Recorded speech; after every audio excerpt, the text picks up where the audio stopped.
This week, we're coming to the close of our God Questions series. And throughout this series, we've been wrestling with some weighty questions, the kind of questions that can change your life, the kind of questions that, depending on how you answer them, if you take them seriously, will either lead you deeper into your faith or potentially cause you to walk away altogether. And so it's been a lighthearted journey, hasn't it? Right? We're wrestling with some hard questions. Does God exist? Why does God allow suffering? Did Jesus really rise from the dead? It has been a high-stakes journey throughout. And this morning, this question that we want to ask as we close, is it possible to know God? This question is really the culmination of this whole investigative journey that we've been on. Partially because, in many ways, this is the question that is behind all the other questions. It's when you begin to really wrestle with this question and ask this question, is it possible to know God, that we begin to ask, does God exist? Like, why is there suffering? Is Jesus really who he says he is? Like, those questions become important when we want to know, is it possible for me to actually know the God who is? Is it possible? And so it's only as we've tackled some of those other questions, it brings us full circle. Is it possible to know God? And this is a question that is not for the faint of heart, just to be clear. Like, to really ask this question seriously is a question that you have to be ready for the answer. Like, this is a question that if you were to ask it, you have to be ready to face the possibility that there is a God who wants a relationship with you. That's pretty wild to think about, isn't it? It's possible to know, not just to know about, not just to know in theory, but to know, to truly know the God who created everything.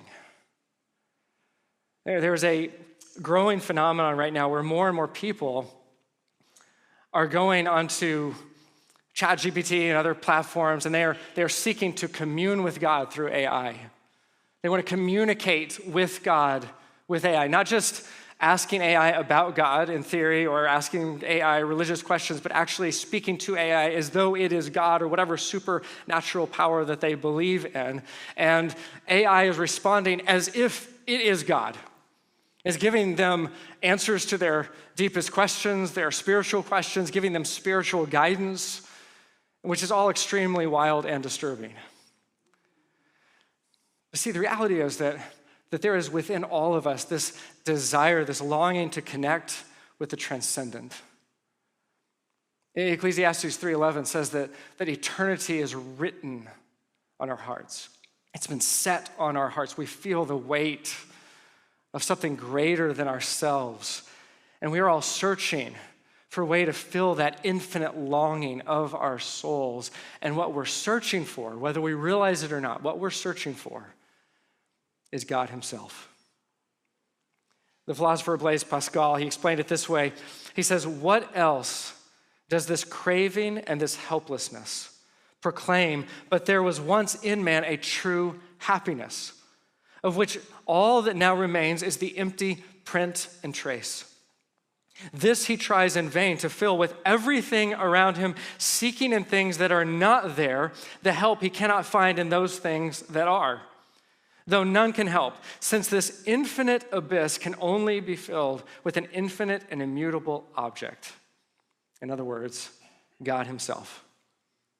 And see, this idea of God, this infinite and immutable being, as he puts it, it feels so elusive, so other, so distant that it's really no surprise that people are drawn to search out God through AI. I mean, it brings God right to you. You don't have to go searching for God. Like, God comes to you on your phone. You can probe the very mind of God. Just ask ChatGPT. And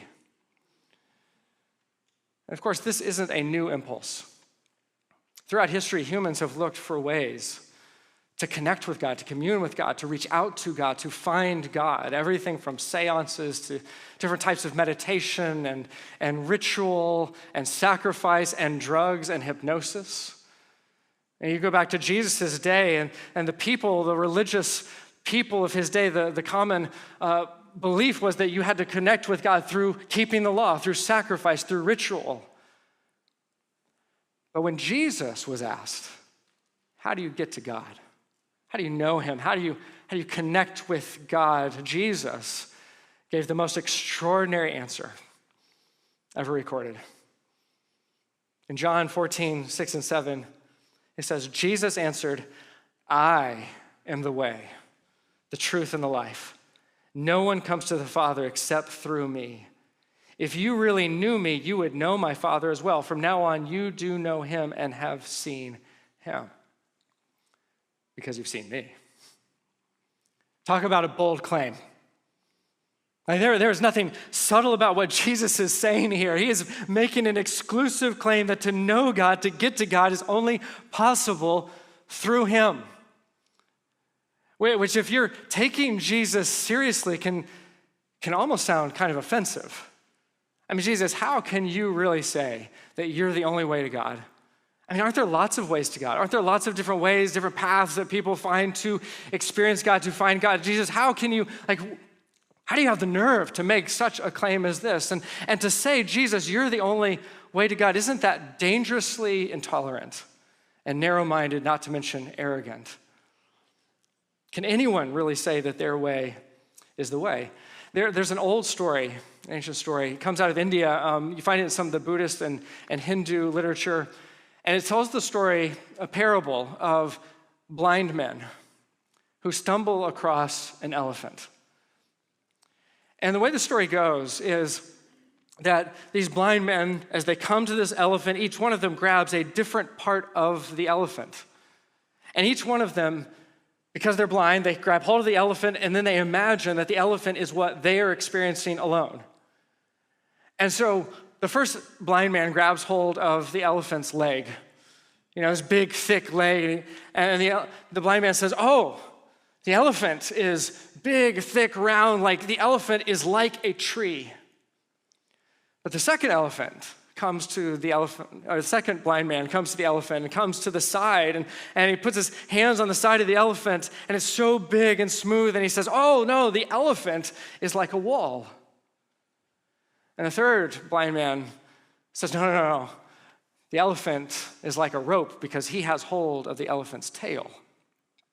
And the fourth blind man grabs hold of the elephant's trunk, and he says, I don't know what you're talking about. The elephant clearly is like a snake.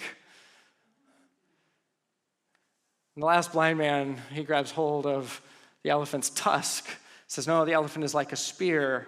Actually, there's one more. He grabs the elephant's ear, says, no, it's like a fan. And so all the blind men are grabbing hold of different parts of the elephant, but then, as they're arguing amongst themselves, what is the elephant really like? Out steps the king. And the king has heard the commotion, and the king is standing above from his balcony. He looks down, and he sees the blind men arguing over the nature of the elephant, and he calls out and says, listen, the elephant is huge. It's a big animal. You all have hold of just a part, not the whole. And the moral of the story, the way it's often told, is that God is so big. You can't expect to have the whole picture of God. We all just hold a part. Which sounds so good, doesn't it? I mean, this is such a beautiful picture of how we each, in our own way, and in every different religion, every different experience, we all have a different part of God. And so if I have a view of God that's different from your view of God, then we don't have to one of us be right and one of us be wrong. We can both be right. I mean, what's better than that? There's just one problem. It's not actually what the parable teaches at all. Leslie Newbigin, who was a missionary to India, he points out that the story only works because it's told from the perspective of the king, who is standing above the elephant. He alone is on the balcony looking out over the elephant. He sees the whole truth, and they only see a part. And what Leslie Newbigin points out here is that the real point of the story is exactly the opposite of this picture of all these different pieces that are all true if you just simply put them together. He says, if the king were also blind, there would be no story. The point of the story isn't that all the different pieces add up to the whole. The point of the story is that the king is uniquely able to see the whole truth. And what Newbigin concludes is, he says this, that the story shows the immensely arrogant claim of one who sees the whole truth which all the world's religions are only groping after. It embodies the claim to know the full reality, which relativizes all the claims of the religions and philosophies. In other words, Newbegin says, if you say, I reject this idea of exclusive beliefs of different religions because you're all just seeing parts of the whole, what you're claiming is that you uniquely can see the whole. And you are making an exclusive claim every bit as intolerant and arrogant as theirs. Because you have set yourself up as the king, and you've made everyone else blind. How convenient for you. Your claim is just as exclusive, just as intolerant, just as arrogant, because you're as every other claim. Now, I share all this not to say that this proves that Jesus' claim is true. It doesn't. I share this to say that if you hear Jesus' claim, this exclusive claim, this isn't a reason to reject his claim. Just because Jesus' claim is exclusive doesn't make it false. It makes it serious, extremely serious, eternally serious. I am the way, the truth, and the life. No one comes to the Father except through me. To make that kind of a claim, understand, if it's not true, we should never listen to anything else Jesus says ever again. And here's why. In the mid-1800s, there was a Scottish preacher named John Duncan, and he formulated this argument that he called the trilemma, right? And it went like this. Christ either deceived mankind by conscious fraud, or he himself was deluded and self-deceived, or he was divine. There's no getting out of this trilemma. It is inexorable. And what Duncan is saying here is that when you have somebody who makes the claims that Jesus made, that he claimed to be God, that if you see the Father, you see me. If you know the Father, you know me. If you know me, you know the Father. Like he's saying, I'm God. To say, I am the way, the truth, and the life. For someone to make those types of claims, they're either insane, they're crazy. I mean, who else would make those kind of claims? Or they're evil. They're trying to deceive everyone around them. Or they are who they say. And those are the only three options. About a century later, C.S. Lewis, he put it this way: I am trying here to prevent anyone saying the really foolish thing that people often say about Jesus. I'm ready to accept Jesus as a great moral teacher, but I don't accept his claim to be God. That is the one thing we must not say. A man who was merely a man and said the sort of things Jesus said would not be a great moral teacher. He would either be a lunatic on the level with the man who says he is a poached egg, or else he would be the devil of hell. You must make your choice. Either this man was and is the Son of God, or else a madman or something worse. You can shut him up for a fool, you can spit at him and kill him as a demon, or you can fall at his feet and call him Lord and God. But let us not come with any patronizing nonsense about his being a great human teacher. He has not left that open to us. He did not intend to. In other words, if you want to say that you like Jesus, man, he's an inspirational figure. He's a great religious figure. He's a great religious leader, a great moral teacher, but that's all that he was, then you're not paying attention and you're not taking Jesus seriously. Because the kind of things he said, you can't say unless you're crazy, evil, or God himself. Now, there's actually one other option that we have to consider. And that's that Jesus simply didn't say any of this to begin with. Like, what if Jesus didn't say this? Like, what if this was just something that was invented, imagined by his followers later, concocted in order to convince other people to worship Jesus? Like, maybe the version of Jesus that we find in Scripture isn't who Jesus is. This is all just merely legend.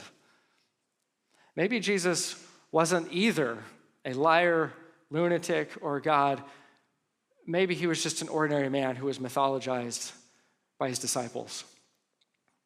And here, C.S. Lewis is helpful again. He says this idea of Jesus as legend, okay, is difficult because his followers were all Jews. That is, they belonged to that nation which of all others was most convinced that there was only one God, that there could not possibly be another. It is very odd that this horrible invention about a religious leader should grow up among the one people in the whole earth least likely to make such a mistake. On the contrary, we get the impression that none of his immediate followers or even of the New Testament writers embraced the doctrine at all easily. See, if you try to make Jesus out merely as a legend, then you have to explain why these Jewish authors, for whom it would have been utterly blasphemous to put this kind of language in a human being's mouth, for whom it would be utterly blasphemous to ever worship as God, why would they ever invent a legend like this? It's extremely implausible. And not only that, but literary scholars, including Lewis himself. So Lewis, if you don't know, he taught literature. He was a professor of literature at Oxford and Cambridge, so he's an expert. And he, along with many other literary scholars, have noted that when you look at the ancient Near Eastern language around this time of legends and myths, it doesn't sound at all like the Gospels. The Gospels read distinctly different, right? They read like historical accounts, not like legends, not like myths, but like historical accounts, because that's what they are. And so unless we're going to conclude that Jesus was either insane, and then you have to grapple with the fact that Jesus taught truths and beauty that sounds more sane than anything else we find in the world. You have to conclude that either he is insane, calling himself the only way to God, or a supervillain bent on deceiving the whole of the human race, or he is who he said, the way, the truth, and the life, and the only way to God. When I graduated from college, I decided to take a gap year that turned into 2. And I went to live in Rome, Italy, which I highly recommend. You should all do it. It was great. And I lived there, and it was just amazing. Rome is one of the most beautiful cities in all of the world. It is an outdoor museum. You just walk around, and around every corner, there's such beauty. Every corner is a piazza, another statue by Barberini, another historical monument. It is so rich with history and beauty and art and culture. It is spectacular to see. And to live there was amazing. You know, I always tell people, if you're going to visit Rome, if you are there for less than 3 days, you will only be frustrated. You have to spend more time than that. And even then, you are going to run yourself ragged trying to see everything that is possible to see there. You will never have enough time. You could spend a lifetime. And when I was there, I began to soak all of this up as you do and make my way around the city. And when I first got there, I lived right in the heart of the city. So if you're familiar with Rome, there's the Termini station, which is right in the heart, the train station right in the heart of the city. And so I lived just a few blocks from there, and I quickly began to know the streets around there. But this was in a day where there was no GPS on your phone. And so I had a little flip phone that didn't do anything, and so I had a map, and I would take the map with me everywhere that I went because I would get lost very quickly, a lot of confusing roads through there. And eventually, though, I began to leave my map behind more and more, and then if I got lost, I would just find a tourist with a map and ask if I could borrow their map for a minute, and then I'd figure out where I was and go from there. But after a few months, I knew where all the historical sites were. I knew exactly how to get to the Colosseum and the Trevi Fountain and to the Spanish Steps. I knew where all of that was. And so then, when I would see a tourist clearly lost, I would try to help them. You see them stand on the corner, and they're just looking frustrated. Their head is buried in the map. And I would just, my heart would take pity upon them. And so I do my good deed. I walk over and say, hey, can I help you get wherever you're trying to go? And so this one, I remember one of my favorites, I was talking to this couple, and they said, oh, we're so lost, and we've been walking around. And I said, oh, let me help you. And I said, okay, here's your map, and here's where you are, and here's where you're trying to go. And I said, look, you go down that way, and then look, there's the bus stop. And I told them what bus, and I told them what metro to look for. And they said, thank you so much. As they walked away, they stopped, and they said, by the way, your English is amazing. I said, thank you. I've been practicing most of my life. Really good at it. But it would have been really funny in that moment if I had said, I'm the way. It's one thing to say, look, it's that way. Like, I'll show you the way. I will point you in the direction that is the way. I'll show you on the map how to get there. But if I had said, I'm the way, they probably would have thought I needed more help with my English, right? It's not a common thing to say. It's not a normal thing to say. I am the way. But what Jesus was saying is that the way to God, it's not a religion. It's not a ritual. It's a relationship with him. He is the way that you need. He is the truth. He is the life that brings us to life. See, what the scriptures tell us is that all of humanity was created for the closest possible relationship with God, but because of sin, we have been estranged from God. There's a separation with God that we all experience. This is why we feel the absence of God so deeply. Have you ever noticed that the closer your relationship with another person, that when there is an offense, when there is a hurt, the deeper that estrangement feels? Like if you offend someone or if someone hurts you and they're a stranger, man, you don't really feel that. I mean, you're not really close to them to begin with, but when you have a deep personal relationship with somebody and there is an offense, there is a hurt, you can be standing in the same room and you feel infinitely apart. You feel the depth of that estrangement. And see, we were created for the closest intimacy with God. But sin has torn this hole, this infinite abyss that now exists, this chasm created by sin that we cannot solve because we are the problem. Like we're the ones who created this mess to begin with, and we cannot cross this chasm that separates us from God by simply being moral or through religion.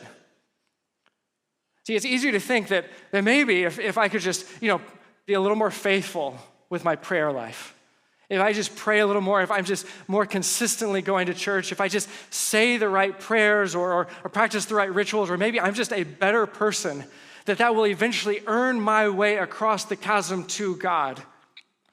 But the distance of that chasm between us and God is nothing less than the distance between life and death. You cannot cross it. See, this is why Jesus had to come to save us, to die for our offense, in order to rescue us from the hell of eternal separation from God. Because to be on the wrong side of the chasm, understand, you are as good as dead. See, this is why when Jesus, he says, I'm the way, the truth, and the life. No one comes to the Father but through me. Understand that he's not making a threat, okay? I think sometimes we read this language and we imagine that this is Jesus throwing down the gauntlet, and he's like, believe in me or else. That's not what he's saying. Right? This isn't a threat any more than when a fireman rushes into a burning building to save you. He's like, come with me or you're gonna die. Like, that's not a threat, that's a plea. I wanna save you. I'm trying to rescue you. I'm trying to get you out of here. I want you to live. That's what he's saying. See, Jesus, he's not saying, believe in me or pay the consequences. Believe in me or else. He's saying, I want you to live. Trust in me because I want to get you out. I've come to rescue you. And if you're waiting for someone else to come for you, there is no one else coming. Like, I'm it. I'm here to rescue. I am the way that you need. I am the truth that you need. I am the life that you need that leads to the life eternal, the life with God, the life that you were made for. And see, let me just be real honest with you. I think the reason that we struggle with this, it's not because it's an exclusive claim, like we're offended that Jesus would say he's the only way. It's because we're offended that he would say we need saving. Like, Jesus, I can take care of myself. I got this. I can fix myself. And Jesus said, no, I'm here to save you. You can't. You need to be rescued. He has to start there. Like, you need to be rescued. You can't save yourself. You can't cross that chasm. This summer, we were traveling to see some family in Arkansas, and we went to the state park, and Carrie and I, with the kids, we all got there early. And later that night, Carrie's brother and his family drove in, and it was dark by that point. And we hadn't seen them in a while, and they drove up in what looked to me like a really nice SUV, and they're always changing cars, and so I was like, wow, hey, this is a really nice new car. It's like a Lexus or something, And I said, it's beautiful. And it was kind of dark, and they kind of chuckled and laughed, and they said, yeah, we're trying to get rid of it, and we can't. Why is that? Like, how can you not get rid of this? Why would you want to get rid of this, and why can't you get rid of this? And they said, well, it turns out that a few months before, there had been a horrible hailstorm that had come through. And it absolutely riddled their car with dents. And from a little bit of a distance in the dark, like, I couldn't see any of it, but when you got up close, oh yeah, I mean, this thing is just pockmarked over the whole thing, and it just looks terrible. And they said insurance had totaled out the vehicle. And so insurance wasn't going to pay to repair it, and they couldn't afford to repair it. And if they tried to sell it, they couldn't recoup what they'd spent on it and couldn't get back what they wanted, and so they were stuck. And see, if you squinted in the dark at that vehicle, it looked pretty good. If you squinted in the dark at that vehicle, you think, oh, it looks fine. Why would you want to get rid of this vehicle? But in the daylight, when you could really see, it looked terrible. It wasn't what that vehicle was supposed to be. And see, without Jesus, you can squint at yourself in the dark, and you can think you look pretty good. But you don't see the sin that separates you. The sin that's created this infinite abyss between you and God. And to remove it would cost more than you can afford. But Jesus could. And he did. And to pay for it, Jesus emptied himself, his old bank account, if you will. He laid aside heaven itself. He emptied himself of even his rights as God in order to become one of us, to serve humanity, to sacrifice his life for us, to bring us into relationship with God so that we could experience God's original intention for us, to know him. To know him. See, is it possible to know God? Absolutely. And when you accept Jesus as your way, your truth, and your life, you cross over that chasm once and for all into life with God, out of death into the life that you're made for. And if you have never made that decision to trust Jesus like that, he is calling right now.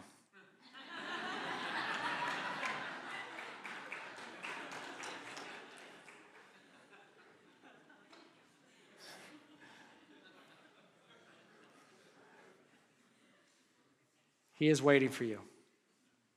He's waiting for you. He's already come for you. He's already reached out his hand. Come with me, trust me. I am your only hope. And he's just waiting for you to say yes.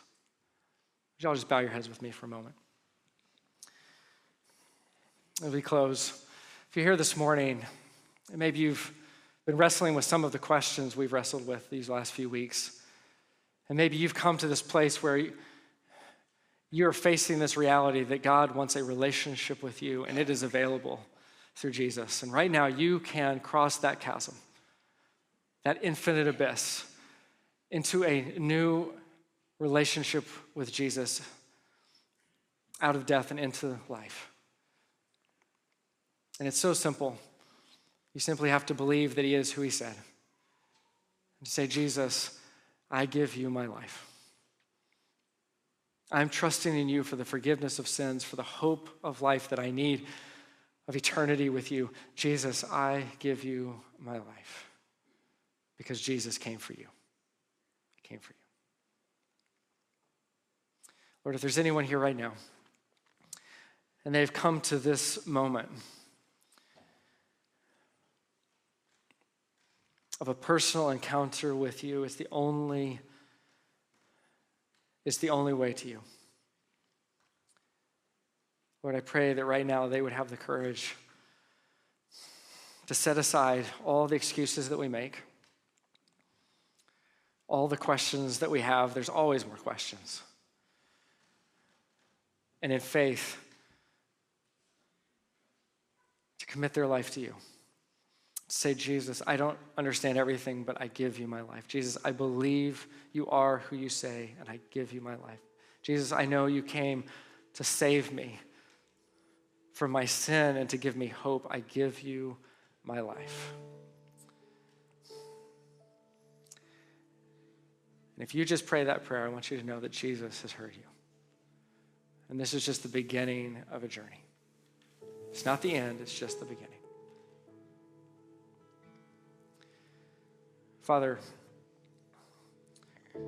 all of us here are on different paths in this journey, different places, different stops along the way, but Jesus, you are the one way.